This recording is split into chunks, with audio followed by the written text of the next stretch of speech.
Etiopía, con una antiquísima tradición cristiana, fue una de las primeras en adoptar el cristianismo como religión oficial. Además, según la tradición, se conserva allí el Arca de la Alianza.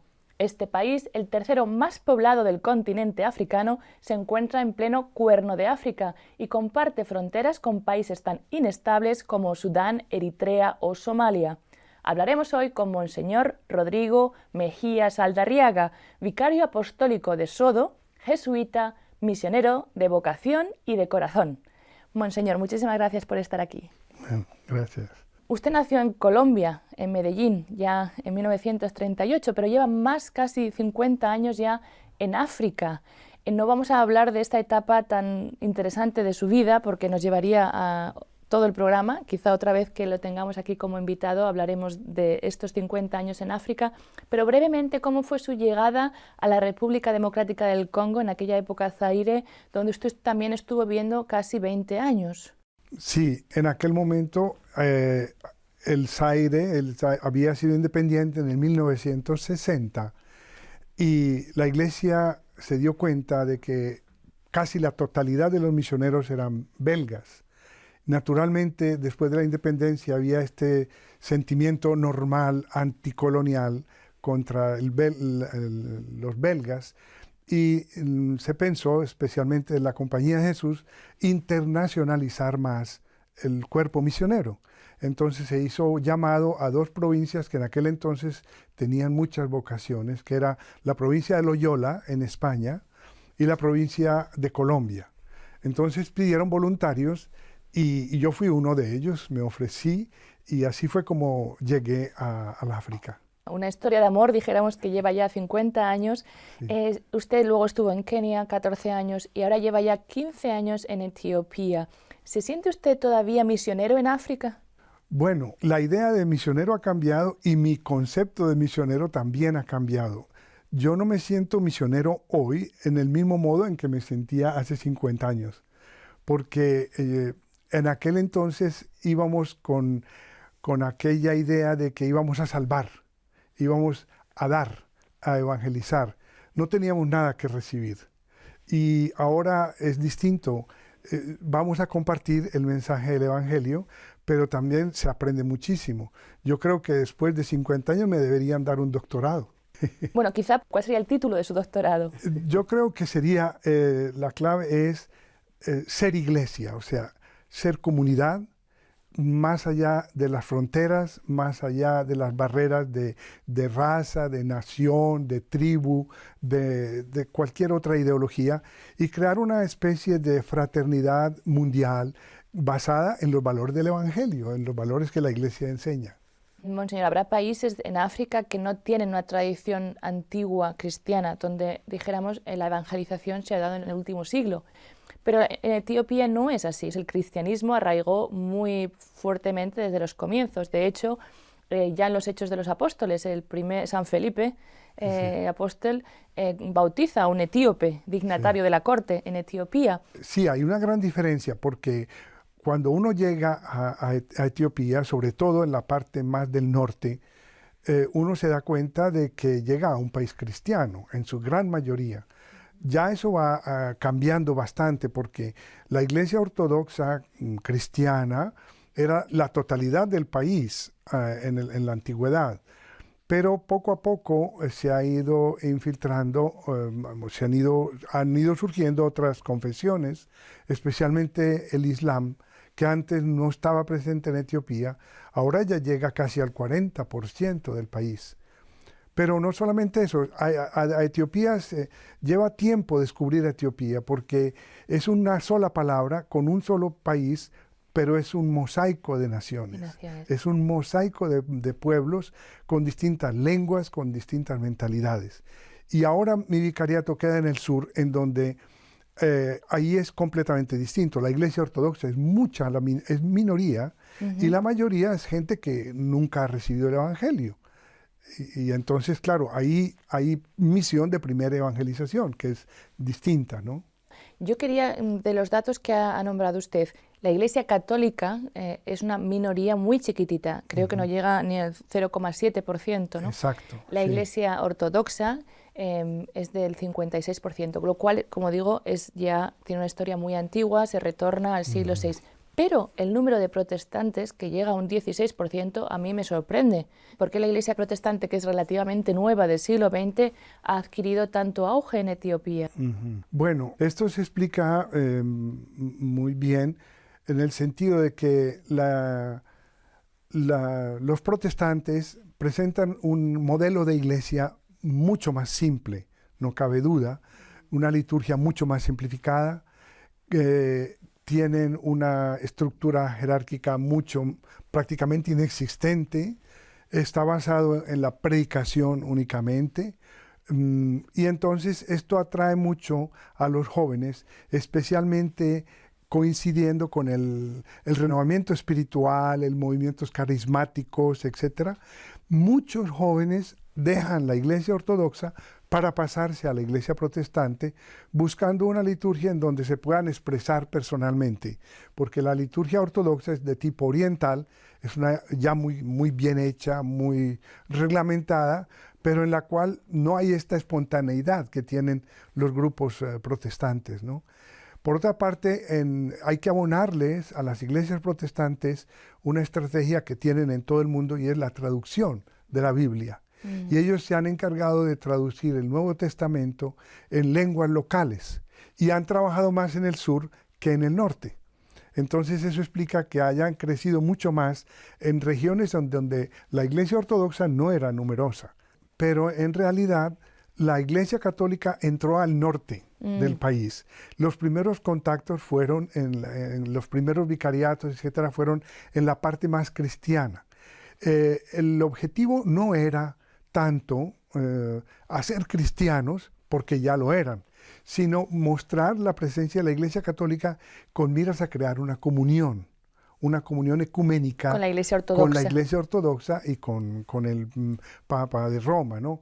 Entonces, así fue como nació el rito etiópico católico con San Justino de Jacobis, el misionero lazarista italiano, y esta era la primera agenda misionera. ¿De qué siglo estamos hablando? Estamos hablando del siglo XIX, sí, del siglo XIX. Pero la otra evangelización vino por el cardenal Masaya, también italiano, capuchino, que se dirigió más hacia el sur, y él trató de evangelizar más el sur. Entonces esto ha creado que la Iglesia Católica tiene estas dos tendencias: el rito oriental católico más cercano al rito ortodoxo, y el rito latino, que el cardenal Masaya creyó mucho más oportuno para las poblaciones del sur, que no tienen la misma mentalidad del norte, ¿no? Entonces, por eso explica que quizá la evangelización, habiendo comenzado antiguamente hacia el norte, los pueblos del sur eran casi desconocidos. Hemos dicho que la Iglesia Católica es en número relativamente pequeña, pero yo sé que la actividad social y educativa de la Iglesia Católica en Etiopía es enorme y además muy bien considerada por todo el mundo. Sí, en realidad es no estamos todavía reconocidos legalmente. La Iglesia Católica no tiene personería jurídica en Etiopía. Eso también es un grave problema. Es un problema, porque no se puede entrar a Etiopía como misionero en este momento. Es una sociedad, tengo entendido. Tenemos que entrar como trabajadores de desarrollo, como trabajadores sociales, como parte de un proyecto aprobado por el gobierno. Nos tienen que dar un permiso de trabajo del Ministerio del Trabajo, y la inmigración hay que renovarlo cada año, etcétera, etcétera. O sea, no es sencillo, no es como en otros países de África. Pero esto no quiere decir que la Iglesia Católica no sea apreciada. Es muy apreciada, sobre todo en el campo de la educación y el servicio social. Y es precisamente por el hecho de que todos los misioneros tienen que tener un parte de un proyecto social. Esto ha creado la mentalidad que el misionero tiene una dimensión social que cumplir. tiene su ventaja, también tiene su desventaja, porque naturalmente muchas veces necesitamos misioneros de tiempo completo y de continuidad y de permanencia que un proyecto no puede dar. Y cuando se acaba el proyecto, el visado se acaba y hay que volverse. Exacto. O sea que tiene muchas dificultades para mantener... Exacto, sí. Pero usted entonces, como obispo que es del vicariato de Sodo, para el gobierno y para institucionalmente usted no es nada, o sea, es un trabajador de un proyecto social. Bueno, entré como trabajador de un proyecto social, entré como supervisor del departamento de inglés de una escuela secundaria de Addis Abeba, de la Iglesia Católica, pero yo entré a Addis Abeba cuando iba a cumplir cerca de los 60 años, y entonces esperé 2 años más, y después de los 60 años, según la ley etíope, uno se puede retirar. Ajá. Entonces yo pedí el retiro. Está retirado. Entonces puedo trabajar porque soy retirado. Ajá. O sea que en su retiro hace de obispo, que es la mejor profesión que se puede tener. Qué bueno. Monseñor, yo sé que usted, o sea, vamos a hablar quizá ahora un poquito de su vicariato. El vicariato de Sodo, que está a 400 kilómetros más o menos de Addis Abeba, ya en la frontera con Kenia, o llegando ya a la frontera con Kenia. Lo que hablábamos un poco antes, totalmente en su vicariato es realidad. Es un pueblo multicultural, creo que tiene 25 tribus. Sí. ¿Cómo es? Escríbanos un poquito a ver si nos podemos hacer una visión de su vida. Bueno, es una región bastante extensa, son unos 57.000 kilómetros cuadrados de extensión. Es una región, la primera parte montañosa, pero después ya de valle. Es el valle del río Omo, que es conocido. Es el río que alimenta el lago Turkana en Kenia. Entonces, ahí hay unas 16 tribus absolutamente primitivas, que se han mantenido primitivas por elección propia, por amor a la propia cultura, pero también por ignorancia del resto del país, ¿no? Y ahí, en estas tribus, pues la evangelización está comenzando. Hemos abierto la primera misión en Verdadero Sur apenas hace 6 meses, nada más. Pero ahí cada tribu tiene su lengua, tiene su cultura, tiene sus valores, son gente nómada y seminómada. Algunos ya están un poquito aprendiendo a cultivar y a ser más sedentarios, pero tienen muchos problemas de derechos humanos y viven en continuos conflictos entre ellos. Sí, yo eso quería preguntarle porque yo también escuché que son tribus que son muy conflictivas, muy violentas entre ellas, quizá por el hecho de ser nómadas y por viven también muchos del ganado, creo, ¿no? Claro. Creo que hay muchas luchas de... Sí, porque el pastor, entre las civilizaciones del África, la llaman la civilización de la lanza, porque el pastor siempre tiene que estar armado para defender su ganado. Acrecentar el número del ganado es el prestigio y es un sueño para ellos. Entonces viene primero el robo del ganado del vecino, que se convierte en un deporte. Prácticamente son los Juegos Olímpicos entre ellos, ¿no? Yo robo y después el otro se venga y vuelve y roba de la parte mía. Pero en el robo de ganado, pues hay muertos, ¿no? Eso es por lo primero. Lo segundo es la lucha por el agua, los puntos de agua, porque es una región más bien seca, y la lucha por los pastos.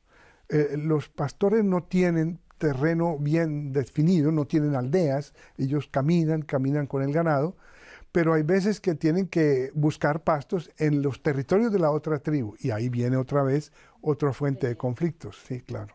Yo leí que su primera medida cuando llegó al vicariato ha sido construir 22 guarderías, colegios de infancia, no sé cómo los llamarán, pero ¿por qué fue esta medida tan importante para usted? Bueno, yo encontré ya algunos funcionando, pero no cabe duda que los he establecido y he añadido varios más. Son 25 kindergartens, lo llamamos kindergarten o jardín infantil, ¿no? O guardería. Pero la noción no es exactamente lo que es una guardería aquí en Europa, ¿no? Sería en el mundo occidental una guardería infantil es casi para entretener a los pequeñitos y que la mamá pueda ir a trabajar, etc. Allá el programa es más importante porque hay un sistema educativo del gobierno que requiere que el niño haga 2 años, por lo menos 2 años de jardín infantil antes de presentarse al primer grado de la escuela primaria. El objetivo es aprender el alfabeto amárico, que todavía sigue siendo una lengua de referencia a nivel nacional, y el alfabeto inglés. Fuera de eso, las 4 operaciones fundamentales aritméticas y una geografía general del África. Solamente el alfabeto amárico ya requiere 188 caracteres que hay que memorizar. Y esto no es ningún juego de niños, ¿no? Y por eso el niño tiene que ver este primer reto. Y si lo pasa, puede seguir su educación. Si no tiene oportunidad de hacer el jardín infantil, quiere decir que prácticamente la puerta de la educación se le cierra para siempre. Y está condenado a labor infantil, porque entonces la familia con mucho gusto lo conserva en la casa para trabajos, a ir por agua, a ir por leña, a cuidar el ganado, las cabras, etc. Lo cual es muy común. Muy común, todavía. Sí. Y además niños que no estamos hablando de niños de 8 o 9 años, estamos hablando de niños de 3, 4 años. 4, 5 años, sí. Me contaba usted, ¿no?, que a veces van con enormes toros y vacas, unos niñitos que... Sí, hay veces que un niñito de 6 años está guiando una manada de 10, 12 toros, que a mí me daría miedo guiar, ¿no? Pero ellos ya, es su vida, sí. Otro campo en el que usted también se ha presentado lucha, dijéramos, es en el campo de la dignidad de la mujer. Un campo que también le preocupa y donde creo que también habría que cambiar un poquito, conservando la cultura de un país y de las tradiciones de un pueblo, cambiar ciertas cosas, ¿no? Bueno, en general la condición de la mujer es muy de segundo nivel, muy de segunda clase, parte por la poligamia tan generalizada, sobre todo en estas tribus del sur, y luego también por ciertas creencias, ciertas tradiciones, como la mutilación genital femenina, que ellos lo defienden porque es parte de la cultura, pero no tienen ninguna otra explicación. Y son cosas en las que realmente se ve que no es que sea de la iglesia o del evangelio, es de los derechos humanos, es de la dignidad de la persona humana. Y esa es, hasta ahora, creo yo, es la primera etapa que debemos afrontar, que es la dignidad de la persona humana entre estas tribus. Uh-huh. Usted nos acaba de contar que empezó, dijéramos, la labor misionera con una de estas tribus relativamente hace poco, hace 6 meses. ¿Cómo empiezan? ¿Qué hacen? ¿Cómo llegan ahí? Bueno, el padre que mandé ahí a esta misión me preguntó, bueno, ya estoy aquí, tengo mi casa, puedo empezar la evangelización. ¿Qué libro, qué catecismo uso?, me decía. Y yo le dije, no uses ningún catecismo. Primero, no uses todavía el evangelio directamente porque la gente no sabe leer ni escribir. Pero empieza a que reconozcan que somos criados hijos de Dios, con dignidad a imagen y semejanza de Dios, y que hay derechos que hay que respetar, simplemente por el ser hechos humanos, seres humanos. O sea, esto si no se acepta y se va muy rápido a la liturgia, a los sacramentos, se da por descontado y nunca se evangeliza. Entonces, ahora la primera etapa es que acepten no matarse entre ellos, lo primero. O sea, y en esto estamos, y luego también este punto de la mujer, más tarde quizá la parte de la poligamia, que es un poco más complicada, pero tenemos que ir por la base, porque es la base de la cultura. Y el hurto, ¿no? Claro. Si dice que es un deporte, habrá que cambiar el deporte. También quería preguntarle cómo es de importante en estas zonas, si son pueblos nómadas, tener una iglesia o un lugar de reunión. ¿Es importante para ellos? Sí, porque ellos son nómadas por necesidad, no tanto por elección, sino que cuando ya encuentran, por ejemplo, un punto de agua, ahí se establecen. El problema es el agua, y el agua para ellos y para el ganado. Entonces, ahora el gobierno se ha dado cuenta también de esto y está desarrollando muchos proyectos de irrigación, tomando el agua del río Omo y llevándola al interior del país, lejos del río, proporcionándole a la gente agua para que puedan cultivar, para que puedan vivir. Y esto la gente lo acepta bastante fácil. En esos establecimientos ya más permanentes, ahí es donde pensamos que tiene sentido construir una capilla, por ejemplo, que no es capilla primero que todo, sino que es un lugar de la comunidad, dijéramos, un lugar donde la comunidad se pueda reunir, pero que no esté bajo el sol ardiente, sino que ni bajo la lluvia, y que que ellos lo consideren la propiedad de la comunidad.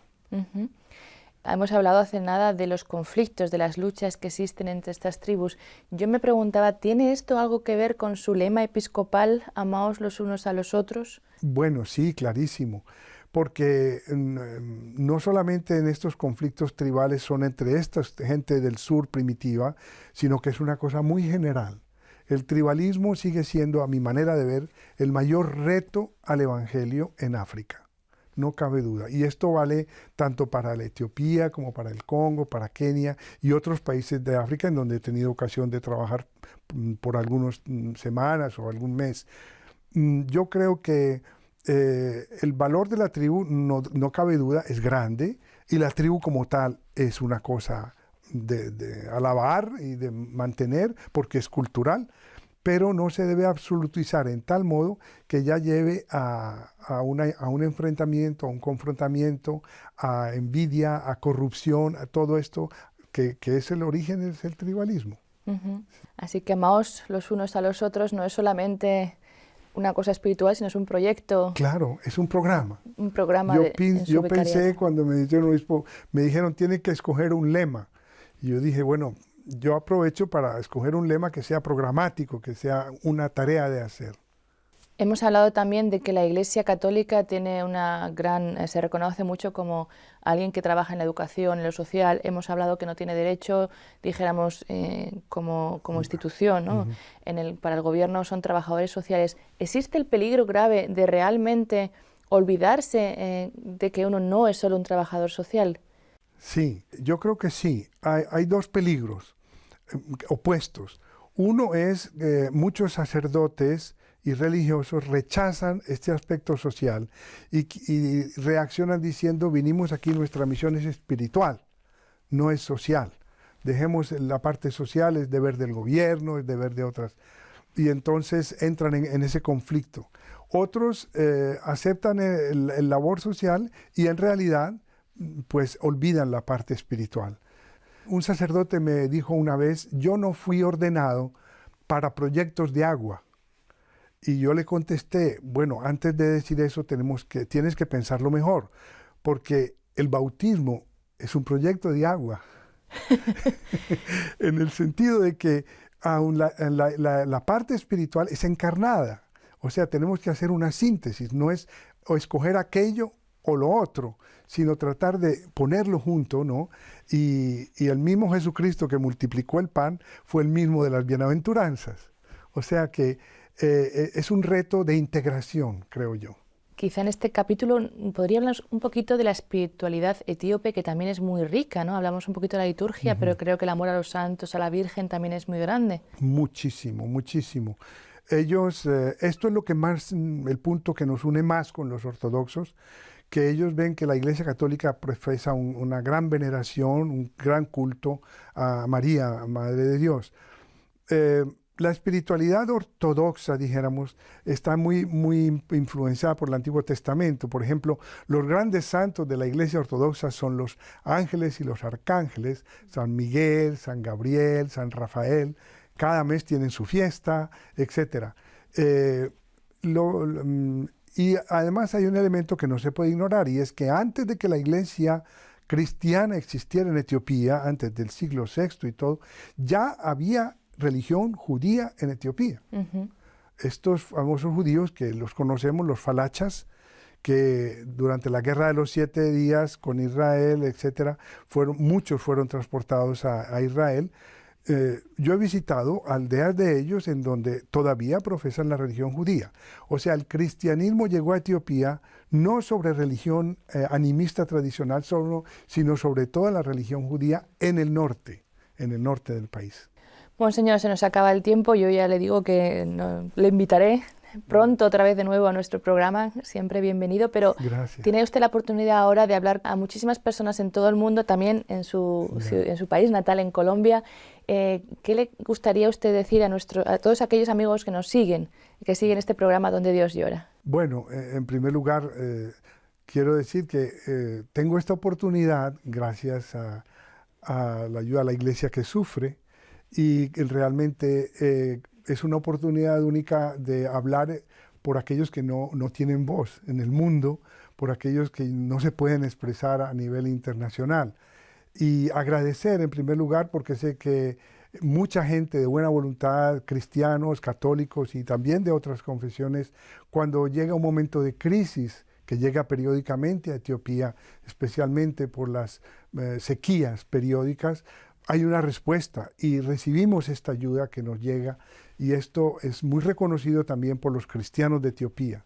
Pero lo importante es que esta solidaridad sea una solidaridad permanente, o sea, que no se limite solamente a momentos de críticos, sino que haya un interés realmente por estos países africanos y hacerlos realmente miembros de la comunidad internacional y de la comunidad eclesial.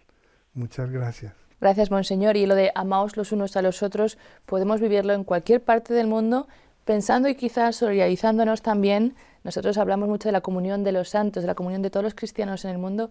Yo creo que sería también bonito, ¿no?, si cada vez que pensemos en el amaos los unos a los otros en nuestra casa, en nuestra comunidad, en nuestro barrio, también quizá le echemos a usted una ayudita, ¿no?, para que también en su tierra ese mandato tan bonito de Jesús sea una realidad. Claro, muy bien, gracias. Y muchas gracias también a ustedes, queridos amigos, por haber seguido su programa Donde Dios llora. Y si desean ayudar a la Iglesia en Etiopía, en cualquier parte del mundo, allí donde pasa necesidad, donde sufre, si quieren ayudar a Monseñor Rodrigo en sus necesidades en Etiopía, en el Vicariato de Sodo, no duden en contactar con la dirección que van a ver ahora al final. Muchas gracias, que Dios les bendiga y hasta la próxima semana.